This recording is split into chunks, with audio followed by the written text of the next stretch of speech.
નમસ્કાર દર્શક મિત્રો, સત્યમેવ જયતે લાઈવ ન્યૂઝમાં આપનું સ્વાગત છે। કોર્પોરેશનમાં વર્ષોથી અધિકારીઓ અને ઇજારદારના મેળા પીપળાથી કૌભાંડો આચરતા હોવા અંગે સામાન્ય સભામાં વિપક્ષ દ્વારા આક્ષેપો કરવામાં આવતા હતા। થોડા સમય પૂર્વે સત્તાધારી પક્ષ ભાજપના જ કાઉન્સિલર આશિષ જોશીએ ડોર ટુ ડોરની કામગીરીમાં મિસિંગ પોઈન્ટ સાથે મોટા પાયે ભ્રષ્ટાચાર આચરાયો હોવાના પુરાવા સાથે આક્ષેપ કર્યા હતા, જે સમગ્ર પ્રકરણનું અંતે ભીનું સંકેલાઈ ગયું હતું। ત્યારે સન ફાર્મા રોડ પર અટલ બાગની બાજુમાં જ આવેલા ખાનગી પ્લોટમાંથી કોર્પોરેશનના કોન્ટ્રાક્ટના ડમ્પર માટી ઉલીચતા કેમેરામાં કેદ થયા હતા અને આ એક બે નહીં પરંતુ 3 થી 4 હાઈવા ડમ્પરો માટી ભરી નેશનલ હાઈવે પર આવેલા કોર્પોરેશનના ડમ્પિંગ સાઇટ પર પહોંચ્યા હતા, જ્યાં કચરા ભરેલા ડમ્પરોની સાથે માટી ભરેલ ડમ્પરોનું પણ વજન કરી તેને ડમ્પિંગ સાઇટ પર ઠાલવવામાં આવ્યું હતું। હકીકતમાં કોર્પોરેશન દ્વારા ઓપન કચરાના સ્પોટ કે જ્યાં કચરો એકત્ર થયો હોય તે વોર્ડમાં ફરીને ડમ્પરમાં ભરી તેને ડમ્પિંગ સાઇટ પર વજન કર્યા બાદ કચરો ઠાલવવાનો હોય છે, પરંતુ તેના સ્થાને માટી ઠાલવવાનું કૌભાંડ આચરાઈ રહ્યું હોય તેમ જણાઈ આવ્યું હતું।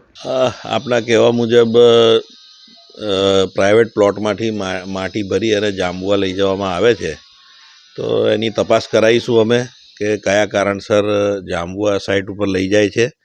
બાકી તો પ્રાઇવેટ પ્લોટમાંથી માટી કાઢીને કોઈ પણ લઈ જઈ શકે છે, પણ આ ડમ્પર કે જે વાહનો છે એ કોના છે, શું છે, એ તપાસનો વિષય છે। આપે મને જે વિડીયો બતાવ્યા એના પરથી દેખાય છે કે ભાઈ માટી ભરીને જાંબુઆ લઈ જઈ રહ્યા છે, પરંતુ શું વિષય છે એ મારે જાણવો પડશે। મેં કીધું એમ આમાં તપાસનો વિષય છે, મારે પણ જાણકારી મેળવવી પડશે, ત્યારબાદ જ હું આપને કોઈ જવાબ આપી શકું।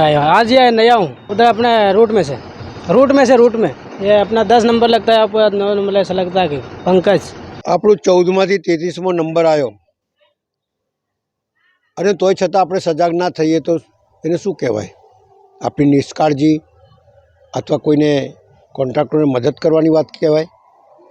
સવાલ એ છે કે આપે જે રીતે બતાડ્યું છે કે ભાઈ પ્રાઇવેટ પ્લોટમાંથી માટી કરીને ડમ્પિંગ સાઇડ ઉપર વજન કરીને એ નાખતો હોય તો એ ખરેખર ગુનેગાર છે, કારણ કે આપણે કચરો અને માટી બે ડિવિઝન જુદા કર્યા છે।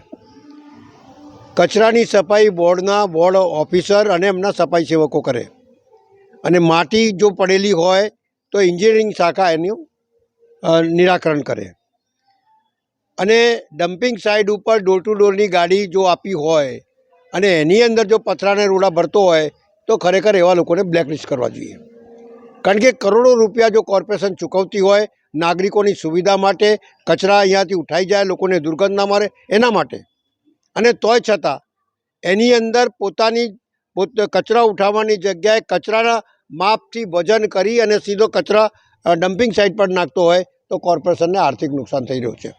અને જ્યારે આર્થિક નુકસાન કોઈ કોન્ટ્રાક્ટર કરતો હોય ત્યારે એના ઉપર એક્શન લેવી જોઈએ, નહીં કરી એને માફ કરવો જોઈએ।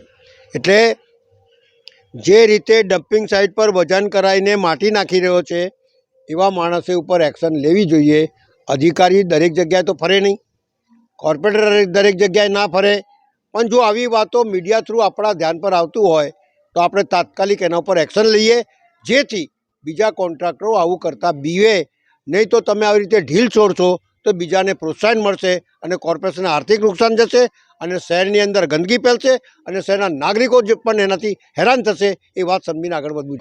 આમાં એવું છે કે પહેલાં વોર્ડ હતા નાના વોર્ડ હતા, અને નાના વોર્ડની અંદર અધિકારી ફરી શકે, અધિકારી સારી રીતે કાળજી રાખી શકે।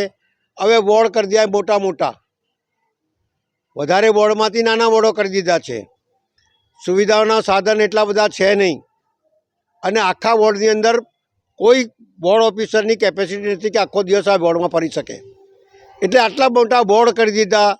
સંસાધનોની કમી, ગાડીઓની કમી, બધું જ વસ્તુ ઓછી છે, અને એની અંદર તમે કહો કે વોર્ડ ઓફિસર ગુનેગાર છે અથવા એન્જિનિયર ગુનેગાર છે અથવા કમિશનર ગુનેગાર છે, એ વાત જ ખોટી છે। કારણ કે જેટલા મોટા વોર્ડ હોય એટલા તમારે માણસો મૂકવા પડે, એટલા સાધનો મૂકવા પડે, એટલા CCTV કેમેરા લગાવવા પડે, આવું કશું નથી।